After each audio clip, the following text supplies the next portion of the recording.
Mettez un pouce bleu. Mais tu fais quoi, là? Abonnez-vous la chaîne. Oh, mais de où t'agresses les gens comme ça, toi? Mais quand tu le dis à la fin, ils sont tous déjà partis. Peut-être, mais c'est pas une raison pour... Rejoignez le groupe Telegram.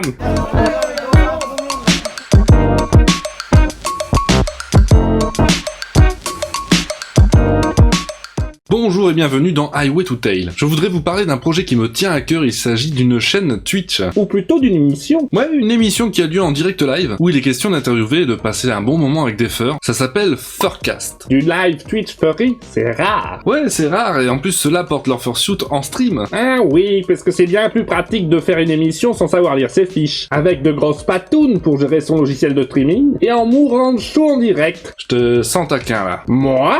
Non. C'est Wash et Woosh qui nous proposent ce rendez-vous chaque samedi soir, dès 22h30. Je vous mets le lien vers leur chaîne Twitch dans la description. C'est que ça bouge dans le fandom. Et oui, ils tentent des trucs, ça fait plaisir à voir, faut les soutenir.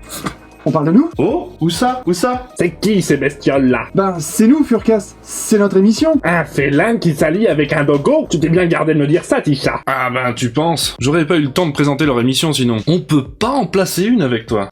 Est-ce qu'on dérange? Non, t'inquiète Wash, c'est le bordel habituel d'HTT. Mais puisque je vous tiens, je vous poserai bien la question. Vous décririez comment vos streams? Alors, tout a commencé... Ouais, depuis l'aube de l'humanité, c'est pas une dissertation, abrège. Ah bah d'accord, place au chat, c'est ça. T'en fais pas, Ouch. Je vais commencer à présenter. À chaque Furcast, on reçoit un invité Fury, et pendant 1h30, on parle du fandom. On a des artistes, Des fursuiteurs, des youtubeurs. des organisateurs d'événements... Ouais, enfin plein de monde quoi. Et niveau question, vous faites plutôt dans les trucs perso ou dans la métaphysique du fandom? Bah, on fait un peu les deux. On parle aussi bien de l'invité que de sa vision du fandom, en fait. Des anecdotes de convention à l'évolution de la communauté. En passant par les Greymuzzle. Comme le vieux Matou là-bas. Petit con, va. Je faisais des furpies que t'étais pas né. C'est rien.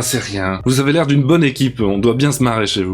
Ouais, et puis ça nous donne l'occasion de rencontrer des furs qu'on voudrait mieux connaître. Ou de mieux connaître les gens qu'on voudrait rencontrer. C'est ce que je viens de dire, Cabo. Ah, il va se calmer, le chat de gouttière. Où est le popcorn? Garde ça pour le samedi soir. En tout cas, merci d'être venus, on se retrouve bientôt dans votre émission les gars. À nous, tout est secret.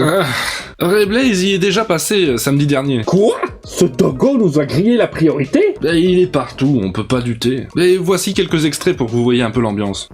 Allez, oh là là, bonjour, bonsoir, comment ça va? Eh ben voilà, c'est bon, tout est réglé, on peut y aller. Mon petit chat. Donc Ray, pour ceux qui vivraient dans une grotte et qui ne te connaîtraient pas, présente-toi, vas-y. Alors moi c'est Ray Blaze. Je connais le fandom depuis 2010, j'ai rejoint la communauté à partir de fin 2013, donc 2014. Je suis aussi un fursuiteur, j'aime bien m'éclater avec les copains, avec les gens, que ce soit en festival, en convention ou quoi que ce soit. Et avec les copains, on a aussi créé l'association Normandie Fur pour organiser d'autres événements, tels que la Fur Calvados par exemple, ou encore participer à d'autres événements tels que les Days de Caen ou de Rennes, comme avec le Fur West, une autre association qui vient de Nantes. Qui connaît la concurrence dans le chef, parlez-vous? À part nous. Aussi, la concurrence, tu connaissez ou pas?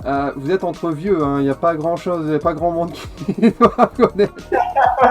C'est plutôt l'origine de cette tasse qui est vraiment importante à mes yeux. Je l'ai pas commandé du tout, je l'ai acheté sur place. C'est à la Midwest Fur Fest, la plus grosse convention Fury au monde. Ça, c'était c'était quelque chose. La première fois que je quittais l'Europe et que je prenais aussi l'avion. Pendant que tu nous parles du Midwest, je suis en train de faire diffuser ta vidéo que t'avais réalisée sur ta chaîne. Si vous allez aux États-Unis pour une convention, essayez de rester une semaine à visiter une autre ville, un truc ailleurs, quoi. C'est départ de temps qui change de tout au tout, quoi. À Chicago, quand on y était arrivé, on était dans une température négative, quoi. Moins 10 degrés, on se caillait à mort. La semaine d'après, à Orlando, j'étais en train de me promener en t-shirt et en short, quoi. Oh, j'avais trop chaud en décembre. Ah voilà, fallait pas prendre de pull aussi.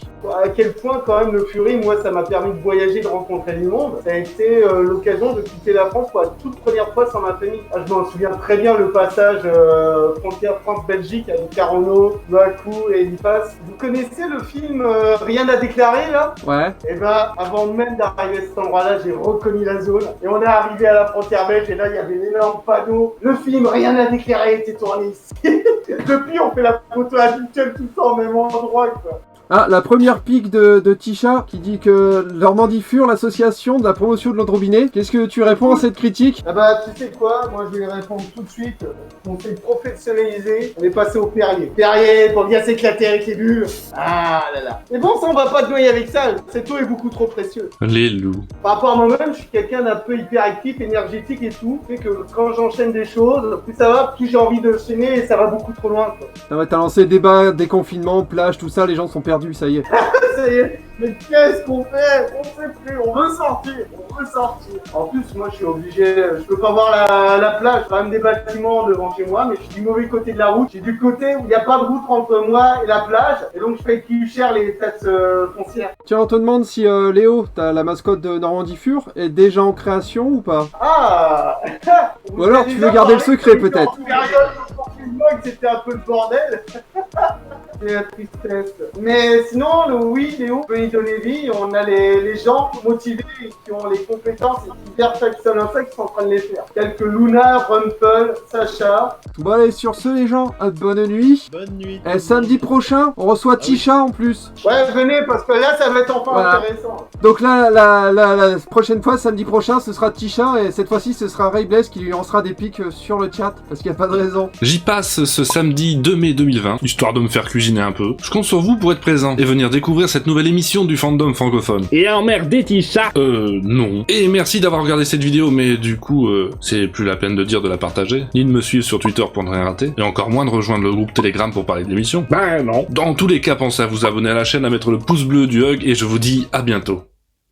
C'est sympa de nous faire de la pub comme ça. Ouais, vous avez pas oublié ce que vous me devez là? Alors, 4 cookies et 2 hugs, c'est ça? Et 10% de l'herbe à chat qu'on vous envoie. Putain, il est cher. Je capte mal, je suis pas dans un tunnel. Mais t'es chez toi? Ça va. Mais Coupé. Ah les enfoirés.